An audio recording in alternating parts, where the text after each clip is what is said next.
wabarakatuh. Halo. Kami dari kelompok 1 akan menjelaskan materi pergerakan kedaulatan dalam submateri All Indian National Congress. Perkenalkan, nama saya Bunga Nosa Indriani dengan NIM 140362431 dengan rekan saya. Saya Diva Ramalia dengan NIM 14034012.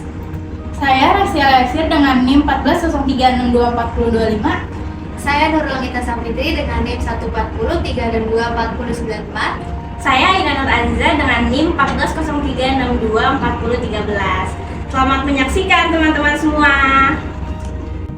Pernahkah kita membayangkan pada sebuah negara dengan beragam bahasa, agama, dan juga jutaan penduduk bisa bersatu melawan kekuasaan kolonial? Ketika membahas perjuangan kemerdekaan India, banyak orang yang langsung mengingat sosok Mahatma Gandhi dengan strategi perlawanan tanpa kekerasannya. Namun, kemerdekaan India tidak lahir dari perjuangan satu tokoh saja. Di balik proses panjang tersebut, terdapat sebuah organisasi politik yang menjadi wadah lahirnya nasionalisme modern India, yaitu Indian National Congress atau INC.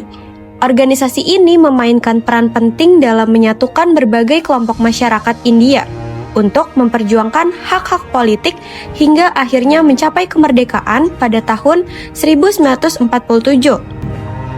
Untuk memahami kemunculan Indian National Congress, kita perlu melihat terlebih dahulu nih, apa yang menjadi kondisi India pada akhir abad ke-19. Pada masa itu, India berada di bawah kekuasaan kolonial Inggris yang dikenal sebagai British Raj. Setelah pemberontakan India pada tahun 1857 berhasil dipadamkan, pemerintah Inggris semakin memperkuat kontrol politik, ekonomi, dan juga militer atas wilayah India. Berbagai kebijakan kolonial diterapkan untuk mendukung kepentingan Inggris, mulai dari eksploitasi sumber daya alam hingga pengaturan sistem pemerintahan yang menempatkan masyarakat India pada posisi yang terbatas dalam pengambilan keputusan politik. Meskipun Inggris memperkenalkan pendidikan modern, pembangunan infrastruktur, dan sistem administrasi yang lebih terorganisir, manfaat terbesar dari kebijakan tersebut tetap dinikmati oleh pemerintah kolonial dan kelompok elit tertentu. Nah, di sisi lain, pendidikan barat yang diperkenalkan oleh Inggris justru melahirkan kelompok intelektual India, yang dimana mereka tuh mulai mempertanyakan legitimasi kekuasaan kolonialnya. Selain faktor politik, kondisi ekonomi tuh juga turut memperkuat ketidakpuasan masyarakat India terhadap pemerintah kolonial saat itu. Banyak tokoh India yang menilai bahwa kekayaan India terus mengalir ke Inggris melalui berbagai kebijakan ekonomi yang tidak menguntungkan penduduk lokalnya. Kemiskinan, ketimpangan sosial, dan keterbatasan kesempatan bagi masyarakat India untuk menduduki jabatan penting dalam pemerintahan semakin memperbesar rasa ketidakadilan. Sebagai respon terhadap berbagai ketidakpuasan yang berkembang di kalangan masyarakat terdidik India, akhirnya pada tahun 1885 lahirnya Indian National Congress atau INC. Organisasi ini didirikan atas prakarsa Alan Octavian Hume, seorang mantan pegawai administrasi Inggris yang melihat perlunya wadah politik untuk menyalurkan aspirasi masyarakat India secara damai. Pertemuan pertama INC diselenggarakan di Bombay yang kini dikenal sebagai Mumbai dan dihadiri oleh 72 delegasi dari berbagai wilayah India. Pada fase awal perkembangannya, Indian National Congress dikenal sebagai organisasi yang mengusung pendekatan moderat. Tokoh-tokoh seperti Dadabhai Naoroji, Surendranath Banerjee, dan Gopal Krishna Gokhale itu berupaya memperjuangkan hak-hak masyarakat India melalui petisi, diskusi, serta penyampaian tuntutan secara konstitusional. Nah, mereka ini tuh tidak secara langsung menuntut kemerdekaan gitu, melainkan menginginkan reformasi politik yang dapat memberikan kesempatan lebih besar bagi masyarakat India untuk berpartisipasi dalam pemerintahan. Strategi ini dipilih karena para pemimpin moderat itu masih meyakini bahwa pemerintah Inggris dapat diajak bekerja sama untuk mewujudkan perubahan secara bertahap. Meskipun sering dianggap terlalu lunak, tapi kelompok moderat ini tuh memiliki kontribusi yang sangat penting loh bagi perkembangan gerakan internasional India. Salah satu tokoh penting dalam periode ini adalah Dadabhai Naoroji yang mengemukakan teori Drain of Wealth. Melalui teorinya, Naoroji menjelaskan bahwa kekayaan India terus mengalir ke Inggris melalui sistem kolonial sehingga menghambat perkembangan ekonomi masyarakat India. Nah, gagasan ini menjadi salah satu kritik paling berpengaruh gitu terhadap kolonialisme Inggris dan memperkuat kesadaran nasional di kalangan masyarakat India. Namun, seiring berjalannya waktu, banyak nih anggota INC yang mulai merasa nih bahwa pendekatan moderat itu tidak menghasilkan perubahan yang signifikan.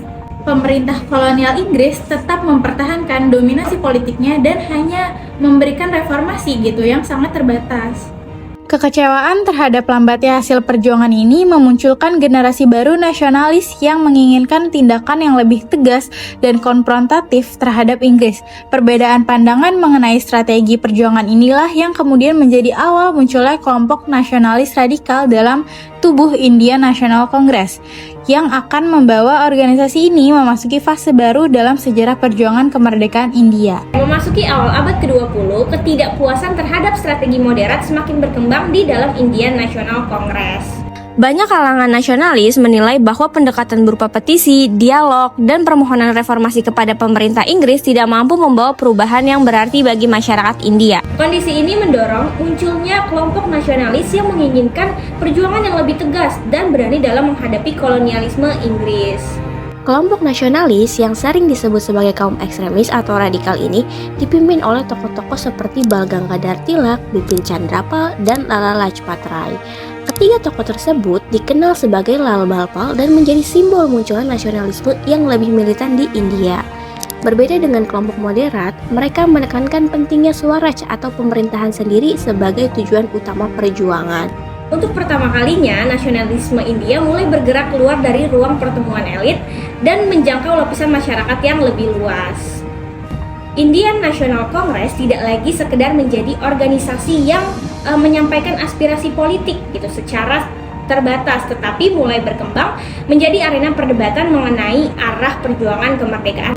Perubahan terbesar dalam sejarah Indian National Congress terjadi ketika Mahatma Gandhi kembali ke India dari Afrika Selatan pada tahun 1915. Gandhi membawa pendekatan baru yang tidak hanya berfokus pada tuntutan politik, tetapi juga pada keterlibatan langsung masyarakat dalam perjuangan melawan kolonialisme. Dari sinilah lahir konsep ahimsa atau tanpa kekerasan dan satyagraha yang berarti perjuangan berdasarkan kebenaran dan keteguhan moral. Gandhi menyadari bahwa perjuangan kemerdekaan tidak akan berhasil jika hanya dilakukan oleh kelompok elit terdidik. Oleh karena itu, ia berupaya mengubah Indian National Congress menjadi organisasi yang mampu menjangkau seluruh lapisan masyarakat. Di bawah kepemimpinan Gandhi, perjuangan nasional tidak lagi terbatas pada ruang rapat dan pertemuan politik, tetapi hadir dalam kehidupan sehari-hari masyarakat India. Strategi ini membuat nasionalisme India menjadi lebih dekat dengan rakyat dan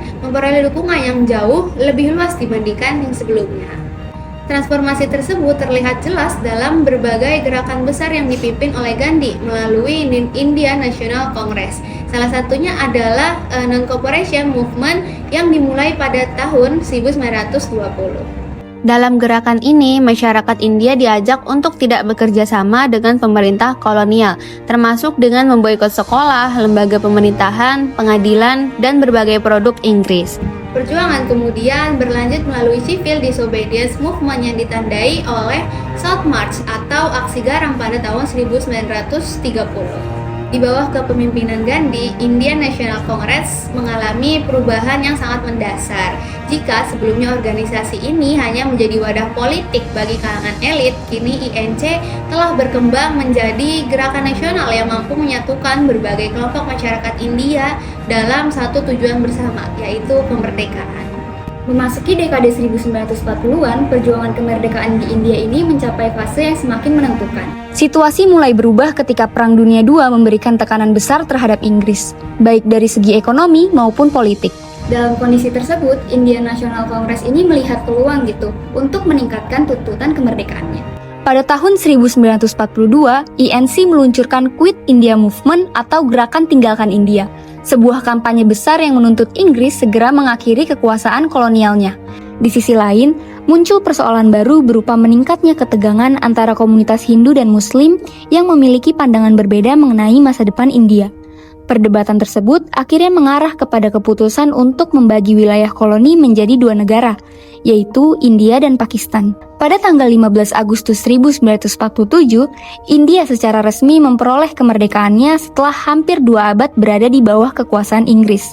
Dalam proses tersebut, Indian National Congress ini memainkan peranan yang sangat penting, di mana organisasi ini yang pada awalnya hanya beranggotakan kaum elit terdidik berhasil berkembang menjadi gerakan nasional yang mampu menghimpun dukungan dari berbagai lapisan masyarakat. Terima kasih telah menyaksikan dan sampai jumpa di lain waktu. Bye-bye!